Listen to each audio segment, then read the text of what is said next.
Si plusieurs groupes ont dû combattre pour obtenir plus de droits et de liberté après la Seconde Guerre mondiale, il y a un groupe dont la lutte s'étend sur plus d'un siècle et ce groupe représente pas moins de la moitié de la population mondiale et je parle ici des femmes.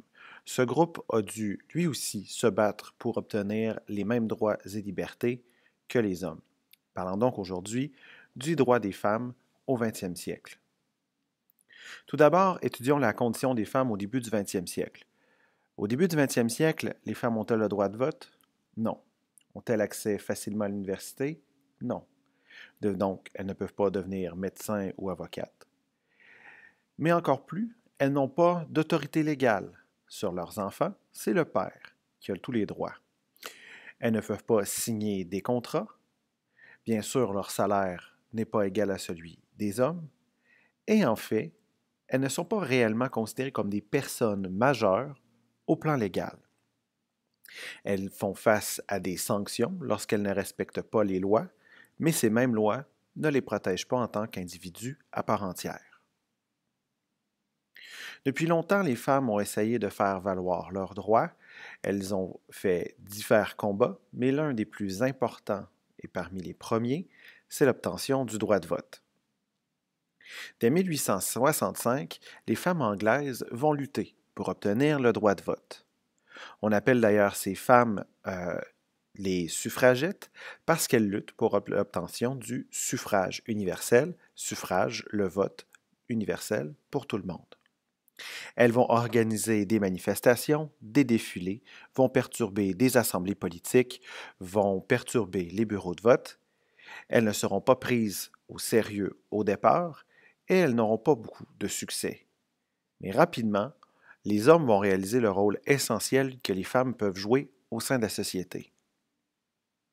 En effet, un événement majeur va venir changer complètement la place que les femmes occupaient au sein de la société, et je parle ici de la Première Guerre mondiale. En 1914, alors que la Première Guerre mondiale éclate, les femmes sont appelées à venir travailler dans les usines.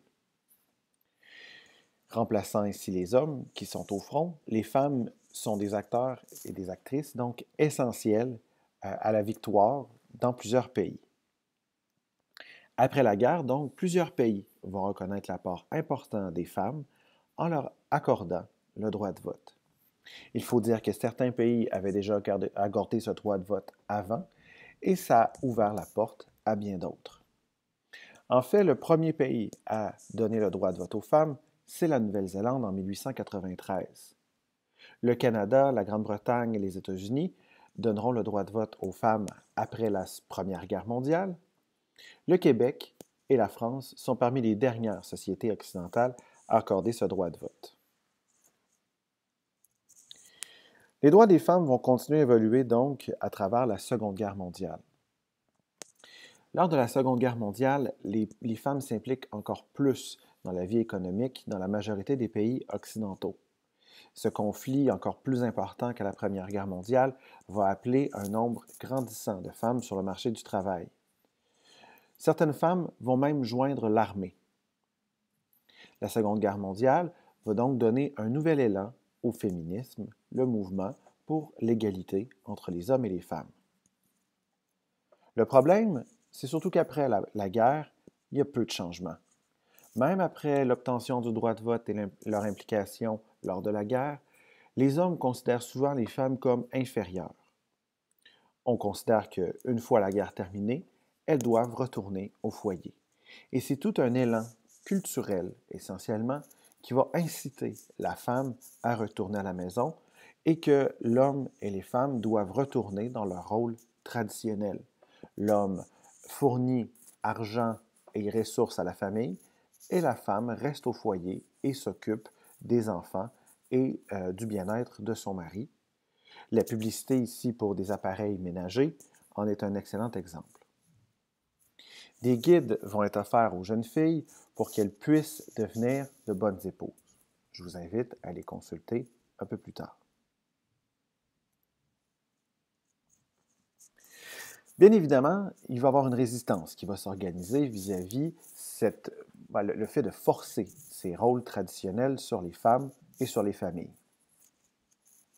Comme la Première Guerre mondiale avait intégré les femmes comme jamais dans le milieu du travail, les femmes vont se retrouver avec une puissance économique qu'elles n'avaient jamais obtenue auparavant.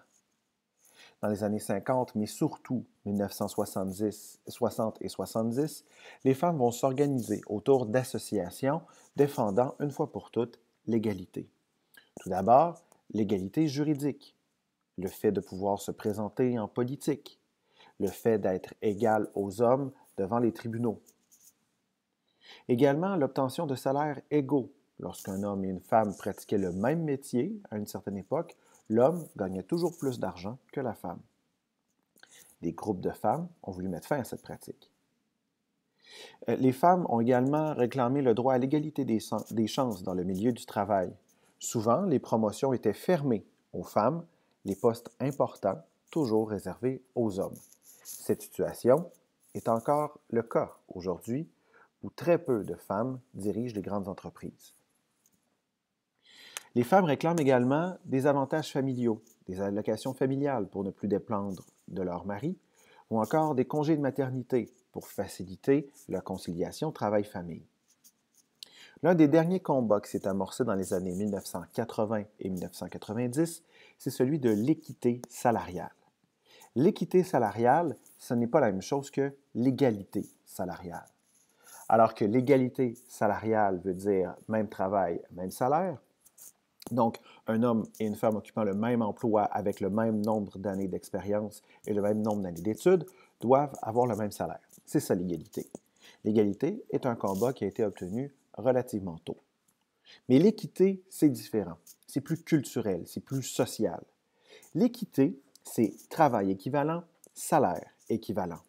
En fait, les métiers traditionnellement féminins dans notre société avaient toujours été moins bien rémunérés que les métiers traditionnellement masculins. Par exemple, une infirmière a pendant longtemps gagné beaucoup moins d'argent qu'un policier. Or, ce sont deux métiers qui demandent énormément de responsabilités, desquels on a des gens à notre charge et qui demandent le même nombre d'années d'études à la base. Pourtant, les policiers gagnaient beaucoup plus cher parce que socialement, c'est un métier masculin et les métiers masculins, on les payait davantage. Les groupes de femmes se sont donc battus pour obtenir cette équité. L'équité a été obtenue dans les années 1990, mais c'est une situation qui évolue encore aujourd'hui. Pour certains métiers, certaines inéquités ont été corrigées, pour d'autres, c'est en train de se faire. C'est quelque chose d'extrêmement compliqué, étant donné la nature changeante du milieu du travail. D'autres combats en ont suivi. Par exemple, certains droits aujourd'hui reconnus sont, dans certains endroits, en difficulté. Les femmes ont, entre autres, réclamé un meilleur contrôle des naissances et l'exemple de la semaine dernière en Alabama nous a démontré que l'accès à l'avortement n'est pas une chose nécessairement facile pour toutes les femmes à travers le monde. Pour ce qui est du Québec et du Canada, la situation, toutefois, est quand même fixée parce que depuis 1977 au Québec et 1982 partout au Canada, il est interdit de faire de la discrimination par rapport au sexe d'une personne. Cela semble aller de soi, mais 1977-1982, ça ne fait pas si longtemps que ça. Pour ce qui est des luttes des femmes au Canada, ce qu'il faut savoir, c'est que ce sont d'abord les femmes anglophones qui vont lutter pour leurs droits. Puis, après la Première Guerre mondiale, ce sont les femmes francophones qui vont se mettre de la partie. Pourquoi cette différence? Au Québec, l'Église catholique a toujours eu un poids beaucoup plus important, un poids qui insistait sur le rôle traditionnel des femmes. Donc, les femmes ont eu moins tendance à réclamer l'égalité au Québec parce que ce n'était pas quelque chose qui se faisait. Au Canada anglais, c'était autre chose. Donc, les femmes anglaises, canadiennes anglaises, ont incité les femmes québécoises à éventuellement réclamer les mêmes droits dans leur province. Par contre, qu'on soit au Canada, aux États-Unis ou ailleurs dans le monde ou en Europe, les luttes se ressemblent un peu. Égalité salariale, équité salariale, droit de la famille, ce sont tous des droits que les femmes réclament à travers le monde encore aujourd'hui. Pour le Québec, on retiendra la contribution de plusieurs grandes femmes, dont 3 que je vous présente ici. Marie Gérin-Lajoie pour l'obtention du droit de vote, Simone Monet-Chartrand pour les conditions de travail et le syndicalisme en général, et Claire Kirkland Casgrain, qui est la première femme élue à l'Assemblée nationale du Québec, qui va faire respecter l'égalité juridique des femmes devant la loi.